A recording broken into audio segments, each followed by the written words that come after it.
My ears are frozen. One round without the beanie. Dunzo. Frozen ears. Hey, oh, it's just our shitty truck. What the fuck? You know, calling coyotes is tough. It's even tougher when the wind's blowing and there's snow on the ground. We head north hoping to capitalize on the back end of a storm front that came through.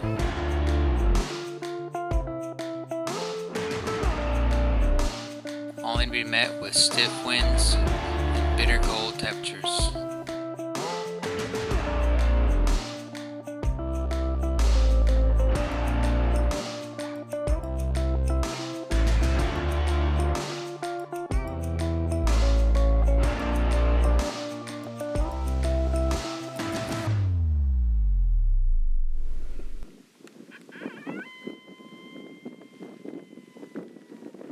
First stand we made was one of my spots. It's probably 80% stand.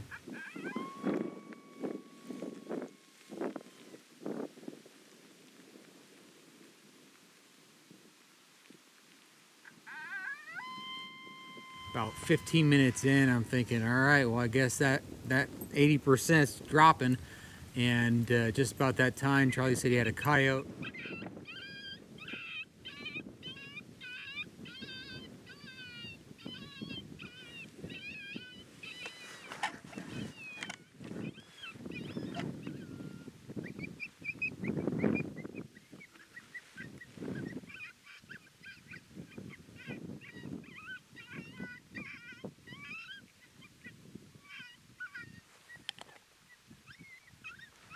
He was circling downwind. He was on the downwind side. I ranged the coyote at 475, and Charlie was 175 yards from me, so it was about a 300-yard shot for him. And coyote ended up stopping just on top of the hill.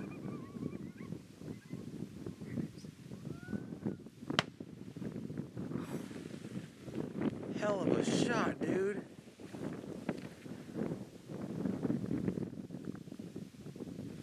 I got that on camera, by the way.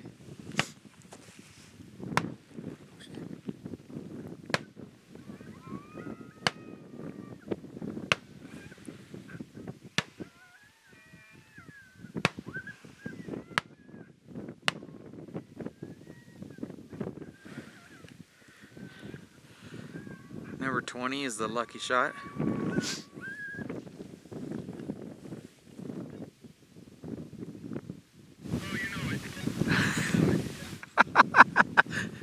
Just warming up. Pretty soon after that, the wind picked up like crazy. I'm talking 30-mile-per-hour winds. It was already only 18, 20 degrees outside, so it was cold, windy, and we just grudgingly went through calling the rest of the day. Look, yeah, and windy.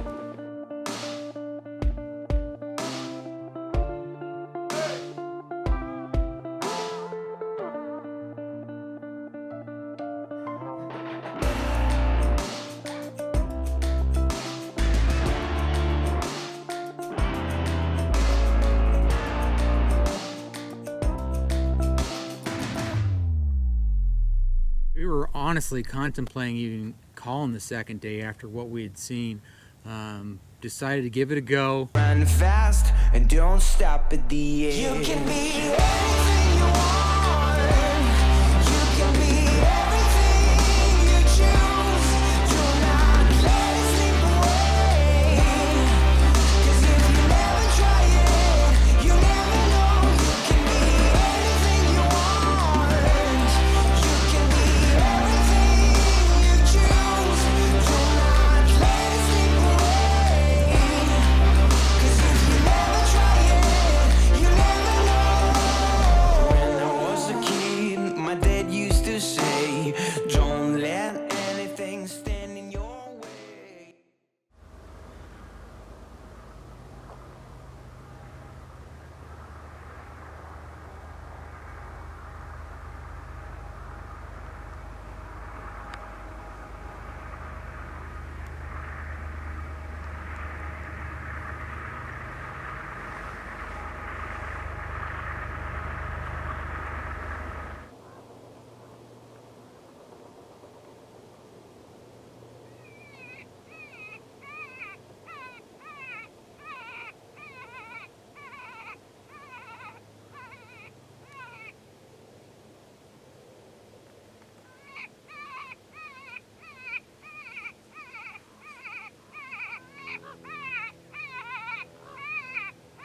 Trevor was on shotgun, I was on the camera, and Charlie was downwind. This coyote came just rushing in.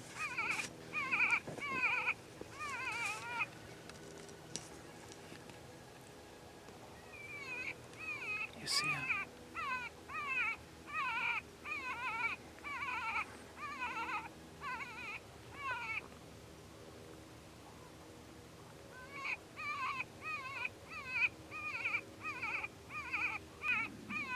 I got him.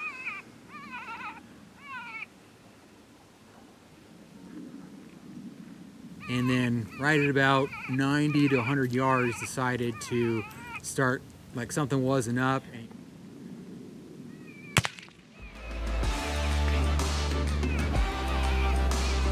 Body language was saying, I'm not sure about this, and I think he probably would have circled around way outside of our range. So he stopped. Charlie fortunately still had him in sight with his rifle, and he put him down.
Good job, Trevor.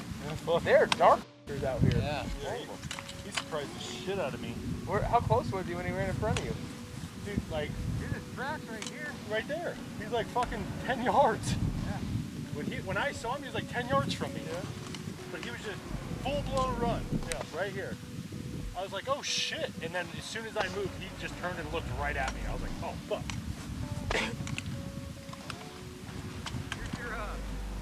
Here's your wad.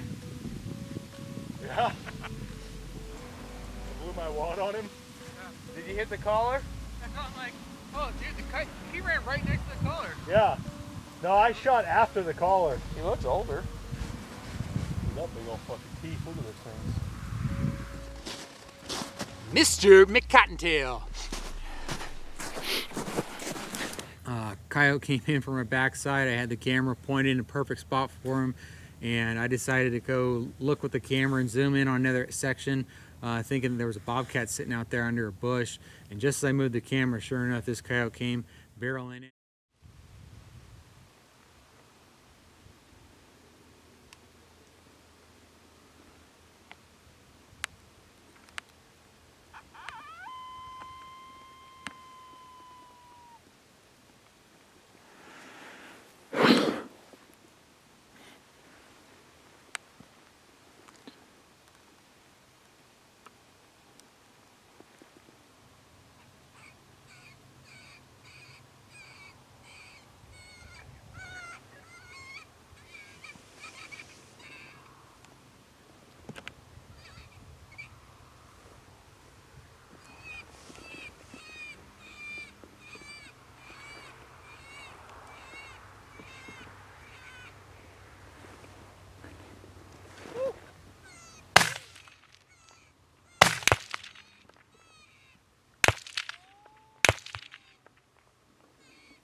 Said you got a piece of him, didn't you, on the first shot? Yeah, I don't know. I think when I use his gun, I always think I shoot a little low. Yeah. Because he's got that double. Yeah. So I think I got him a tiny bit, but I mean, he definitely, Yeah. he would have gotten away had Charlie not picked him up. Yeah. I think I just pissed him off a little bit. So I'm making it all hard on yourself, giving him that extra 100 yards by going over there. What did you say on the thing? I said, I guess we can keep letting you shoot that rifle. Oh. I thought you said be careful with that rifle, and then I was like, oh shit. And I stood up and I was like, oh, they're clear. Yeah, I know. Is he alive? No. Where you hit him though? Yeah? It went through and shattered both of his shoulder. Oh shit. Blew his goddamn arms off. Great. Yeah. Now Charlie's like, big speaker's got to go. Everybody's like, fuck yeah. I don't have to carry that anymore.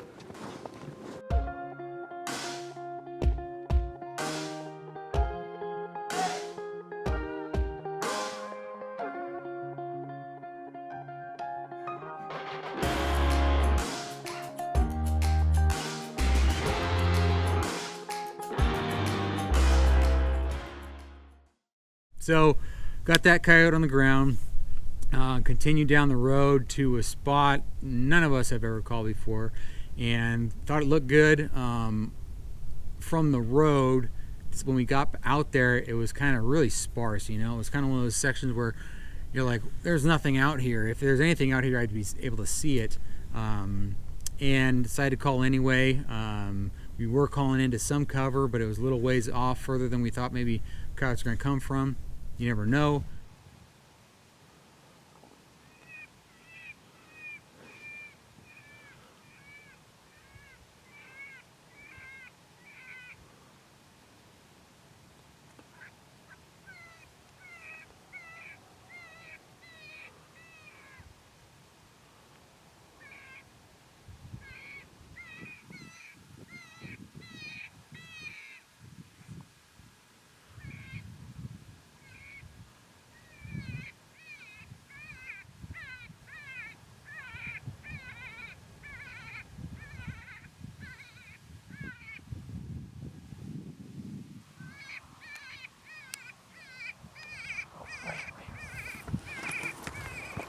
This coyote came in from the one little wash that was downwind from us. Little cut in the ground. He had to have been bedded up there. It was middle of the day at this point.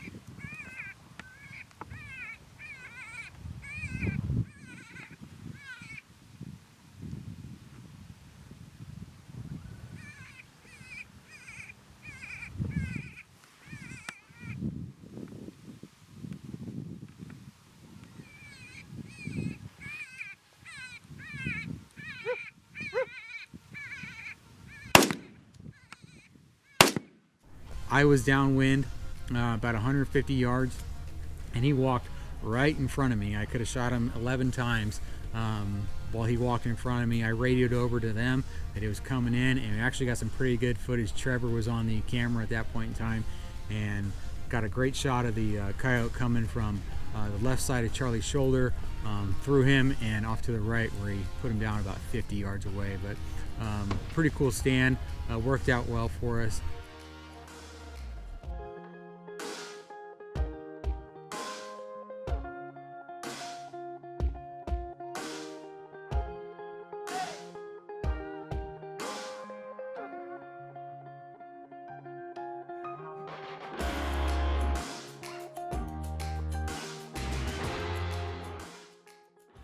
We kept calling, went into some new country. We're up north and decided, you know, let's just kind of hunt our way home, and started going south. Hit some country again we've never been before. Looked good. Set up. Sure enough, coyote. Here comes coyote.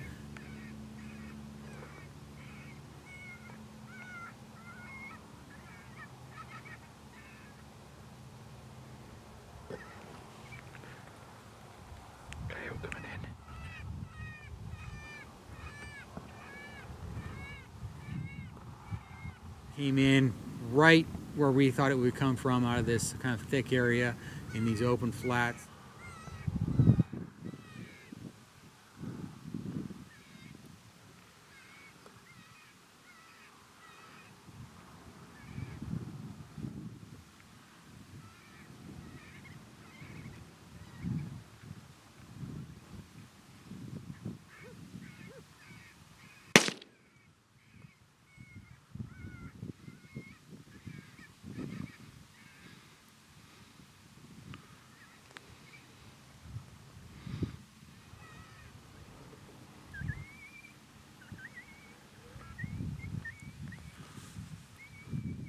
was the strangest looking coyote kill I think I've ever seen.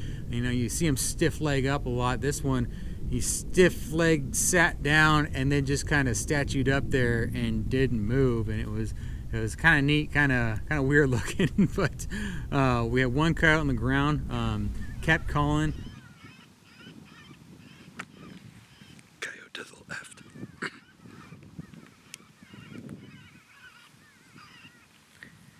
He's coming in, Charlie.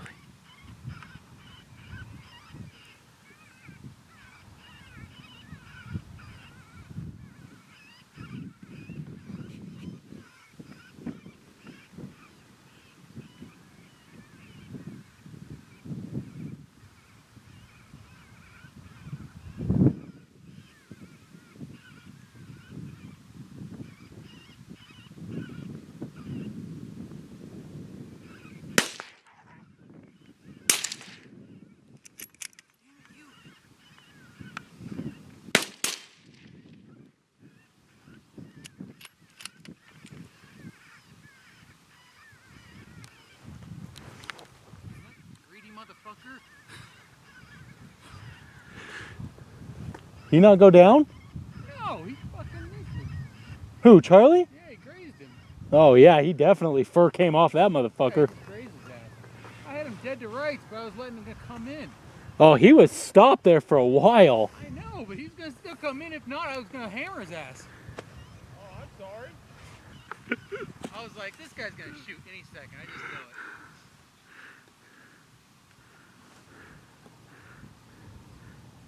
That's what greed looks like. Exactly. I could have shot that one. I could have shot that one. Did I? No. I'm sorry. I mean, he stopped. Yeah, I know. He didn't do it. He didn't fucking take off. He's not downwind. He ain't gonna do shit, man. Charlie changed up the sounds, and I'm downwind. Trevor's kind of in between us, a little more toward me. He says, "Hey, I got another coyote coming in." He's coming right to me, pretty much. Walks in, and I had him dead to rights. He stopped for about 5-6 seconds, and that was 1 second too long for Charlie, I guess. And like I said in the last video, it was Charlie and video sometimes don't go together, and he just wants to put the coyote down. It's hard to get past that way of thought, and he didn't get past it on this one either. So I kind of had a moment and blew up a little bit on him for it. Mostly because he'd already shot 6-7 coyotes for the trip, and here I hadn't shot a single, pulled the trigger once, and the coyote didn't get to do it again. As we were heading back home, we decided to make another stand just off the road, kind of hasty, just to get some more stands in, and hit a spot that did not look like it didn't look like it was a great area. It looked like there had been a lot of people probably calling it. It was kind of one of those like atypical coyote stands, which more than likely, if you're in anywhere remotely close to people, don't produce. You know, it was overlooking a nice wash, had everything was right for coyotes, but more than likely 8 different people probably sat on that same hillside and called it. And in fact, actually, right middle of the stand, I looked down and there was a rifle shell right under the bush I was sitting in. So didn't have high oaks, but sure enough, 4 or 5 minutes in the stand, coyotes coming in.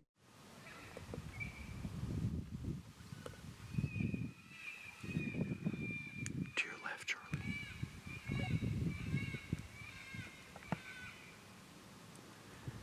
He's in the wash.